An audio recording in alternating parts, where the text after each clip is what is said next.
అదేవిధంగా నిన్న చూసాం మనం రాష్ట్రంలో ఊహించని విధంగా ఒక ముఖ్యమంత్రి ప్రచారం కోసం ఇంటింటికి తిరిగి స్టిక్కర్లు అంటించాలి, చివరికి మన మొబైల్ ఫోన్స్ పైన కూడా వాళ్ళు స్టిక్కర్లు అంటించాలనే ఒక కార్యక్రమం ప్రారంభించిపోతున్నారంటే చాలా ఆశ్చర్యం కలిగిస్తుంది. ఇంత పబ్లిసిటీ పిచ్చి ఎందుకు వచ్చిందో మరి ముఖ్యమంత్రికి నాకు అర్థం కాదు. ప్రజాస్వామ్యంలో మీరు ప్రస్తుతం ముఖ్యమంత్రిగా ఉన్నారు కాబట్టి మీ పార్టీకి ఒక బాధ్యత ఉంటుంది కాబట్టి సంక్షేమ పథకాలు, అభివృద్ధి కార్యక్రమాలు ప్రజల్లోకి తీసుకెళ్లాల్సిన బాధ్యత మీకు ఉంటుంది.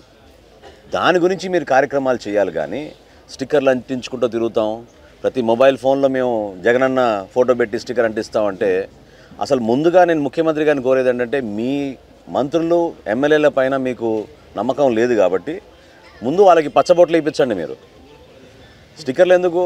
ముందు వైఎస్ఆర్సీపీ మంత్రులకి ఎమ్మెల్యేలకి పచ్చబొట్లు ఇప్పించి రేపటి రోజున మీరు ప్రచారం ఆదర్శవంతంగా వాళ్ళందరూ వాళ్ళ చేతుల మీద చూపించుకుని మేము వైఎస్ఆర్ పార్టీకి సంబంధించిన వాళ్ళం, జగనన్నకి మేము తోడుగా ఉంటాం, ఆయన అంటే మాకు భరోసా.